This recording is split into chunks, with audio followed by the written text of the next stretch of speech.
What's up, guys? Ivan Carranza here, and today I want to share with you some of the things that I've learned when playing as a sub or as a fill-in for another band or another artist. And these are not all the rules or not all the tips, just some things that I currently have in my head, because as some of you know, I've been playing for the band Dr. Crapula since last year, and I'm playing as a sub because the original bass player is in South America, and I'm playing so far the European shows. And of course, I've played for other people during the time that I've played bass. But I want to share with you some of the things that have helped me when stepping up to a gig that's not a project of my own. And here we have several different possible situations. For example, you can get a call the day before a show to step in and play that show. You can get a call the same day of a show. You can get a call a week before, or a longer period of time, or you get asked to play a run of shows, right? Maybe you get invited to a rehearsal first, and they kind of like test you out, and then you get asked to play a show or a run of shows. So there are different situations and different strategies on what you should aim at, in my opinion, depending on which situation, which possibility you find yourself in. So let's start with one of the most easy things, and that's, somebody finds out you play bass, and there's a show like a month in advance, and they ask you to play that. Now, in that case, you of course need to know the set list. So in the ideal world, you get provided a set list with some chord charts or sheet music that you can use, and then you can learn the material faster. That doesn't always happen, and also the level of the chord charts that you might get or not get varies greatly. Some are just lyrics with chords on top. Some are really well written lead sheets with kicks or breaks that you have to play, unisonal lines. So there are very different degrees of the type of material you will get. But let's say in an ideal world, you get some lead sheets that are well written and a set list, right? So then you should proceed to learn the songs to the best of your ability, so you can play a show without relying on the lead sheets or the notation, right? So you can go on stage and play them. In a more real situation, what happens is you get a list with the name of songs, and you have to learn them by ear. So that's when you have to step in, and what has helped me is to write my own lead sheets, even if I don't use them during the show, but just to have them as a reference so that I can always go back to them and say, okay, how does that song go?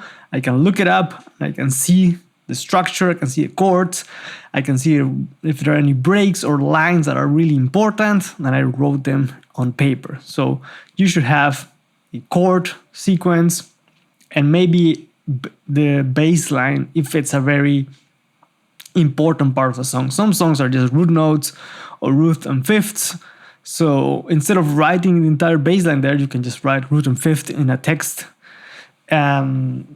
portion of the notation, so you don't have to write everything as notation, right? Now, on top of that, of course, you have to come to the show with the right tools, meaning the right bass. You have to bring your amp, or maybe the band doesn't play with an amp, so you kind of have to bring the tools to get the job done. Luckily for us bass players, for most of the jobs that we get, you can really do them with just a bass, a cable, and plugging into a direct box. Most of the time, you don't need more effects to get the job done, right? To play a show and make the bass feel like a bass in a song. If I'm comparing it to the job of a keyboard player that has to deal with main stage and switching patches and 1,000 things, and or a guitar player that has to play some certain parts in a song that require, I don't know, delay, reverb, or ambience, and a lot of things that we as a bass player, we can play a show just locking in with the kick drum and playing the right changes and playing the right bass line. It's not gonna make a massive difference on a song if you play it with or without distortion, unless you're playing maybe metal. But there are, of course, other genres of music. So I think you get my point here. So bring the tools that you need to get the job done. But like I said, if you have a month to prepare, and it's a general, I don't know, country, blues, funk thing, pop, most of the time you can get really by with just a bass cable in either your amp or the iBox. That's it. Now let's say you get a call for a show in like 3 days. Now you have a lot less time compared to 1 month, and you have to put priorities on a couple of things. Now, if you're a pro player, 3 days in advance for a show is definitely doable. That's more than enough. But maybe you're an amateur, a hobbyist, or it's your first time getting a call, so you have to make some strategies here and prioritize a couple of things. So ideally, like I said, maybe you get some lead sheets sent, but most of the time it's just track names, so you have to make your own.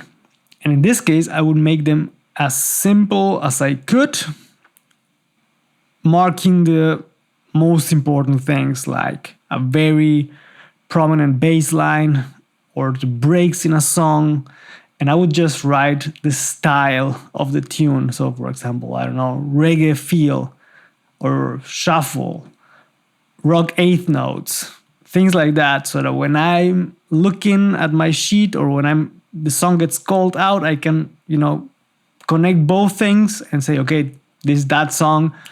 I have to play rock eighth notes. I have to play a reggae bass line. Which bass line it is does not really matter that much, unless you're playing a song that has like a bass line hook. You can just get by, like I said, writing the name of or the feel of the song, like rock eighth notes, swing, and maybe as a reminder, maybe write root fifths or root thirds on the text, just so that you know in which style or what you have to play. You don't have to play the bass line exactly at the record. The artist or the band is gonna be happy that you're playing the bass there. Also, what helps is to write down the kick pattern sometimes, because of course bass and kick drum should be together, but it's not, like I said, you have to memorize all the bass line. Just getting the right chord structure and the feel is are the most important things. Now, like I said, you have to prioritize here. In some songs, you might need to write more things than others, or you have to put more preparation than others, because some songs are fairly simple, maybe just a 4-chord song, and you can write down the 4-chord song in A major or something like that. Some are gonna have more complex sections or bridges that have chord substitutions or unisono lines, things like that. And I would put, of course, more focus on those than on the easy ones. So if you can pick up or you spot a song that's very simple, 8 bars, 16 bars, and it's just, straight eighth notes on the bass, or, root fifth below the bass, so boom, boom, boom, kind of like that. You can just write down 1/5 bass line and then the chords, and that's it. You just forget about it, and then you have more time to put on the songs that have a little more details. Now we move on also to getting a call the day before or the day of the show. And in that case, in my experience, the people who are asking you to play that are just happy that you can somehow get through the gig. In most situations, right? Because they need you to step in so they don't have to cancel or they have to play the show with a backing track. And in those situations, some of the things that I just said also apply, like really prioritize learning the songs that have or are more complicated. The easy ones you can get by fairly easily. You probably can learn them during sound check, or you can look at the guitar player and he can call out chord changes. Also, what has helped me is, for example, if I have a day to learn the materials, I download all the tracks, put them on my phone, and whatever activity that I do, that I have to do, like cleaning the apartment, going grocery shopping, going somewhere that I have to do, maybe a doctor's appointment, anything that involves me not having my instrument in my hands, I have the music in my ears, listening to it so that I can internalize the material even if I'm not playing actively, right? So I can listen to them. That means when I'm playing on the show, I know, okay, this is going to happen next. Then we move on this section. Okay, in this song, the singer does this, and then, okay, that reminds me of the next part, and maybe there's this break. So take every little opportunity that you have to listen to the material, because that way you learn it better. Now, like I said, sometimes the chords are going to get called out during the show or right before sound check or during the time that you have from sound check to the show. And the members of the band might say something like, okay, the song is 6-4-1-5 in A. So you have to know what that means. Those are the chord degrees in a particular tonality. So that can help you to learn materials fairly quickly, because okay, 6-4-1-5, that's, let's say, like I said, in A. The sixth degree of A major, that's F sharp, okay, F sharp minor. To the fourth degree of A major, that's D major. The first degree, A major, and the fifth degree is E major. So knowing how that works and how it relates to other keys is very, very important, because that can save you a lot of time when learning material and also communicating with other musicians. Now, another thing that's very important is communication with the other members of the band on stage. Especially if you get a call, the day of the show or the day before, and there's not much time really, or there is no time to rehearse. You gotta look at the other people to see what they're doing. Maybe they're gonna give you tips regarding breaks or pauses or accents. Maybe there's a part on the songs or the set where the audience sings along and you have to, lower the volume or raise the volume or do hits and kicks and breaks following the singer, for example. So you gotta pay attention to that. Of course, hopefully the people calling you are gonna tell you that, but in those situations, even if you have some sheet of paper that you're using to get through the show, looking at the other people is very important, because you're gonna see how they are playing and what they want you to do. So for that, I usually have learned, because in the past I always kept my music sheet right in front of me and I would play like this and bury my head in the paper or my iPad. But what I have noticed, it helps to do it in two ways. One, have it like 45 degrees to either right or left of me if there's the space. That way I can look to the front of myself, to the stage, to the audience, and not have the music block my view, so that I also can look to the other people, depending on where I'm positioned on stage. The other one is to have it fairly low, and so that I can still see it if I'm standing up, and I can recognize the chord changes and what it says. But if I really, really, really need to see what it is, then I would need to crouch down or kind of kneel to see it. And that way, what it does is that it forces you, one, to rely more on the people around you and also to listen.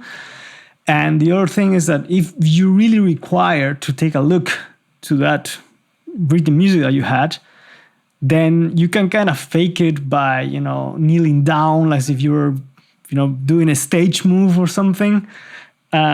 So it's not that obvious to the audience that you're reading the music, because an iPad on stage doesn't really look like a music stand with paper. So I would also recommend getting an iPad instead of music sheet, because that thing can fly away. Anyway, these are some of the things that have helped me in the past, and I would like to know what are your techniques for preparing for a show. As always, thank you guys for watching. Let me know what you think in the comments, and also don't forget to subscribe and hit the notification bell to stay up to date with the content that's coming to the channel. As always, thank you guys for watching, and I'll catch you guys on the next one. Take care.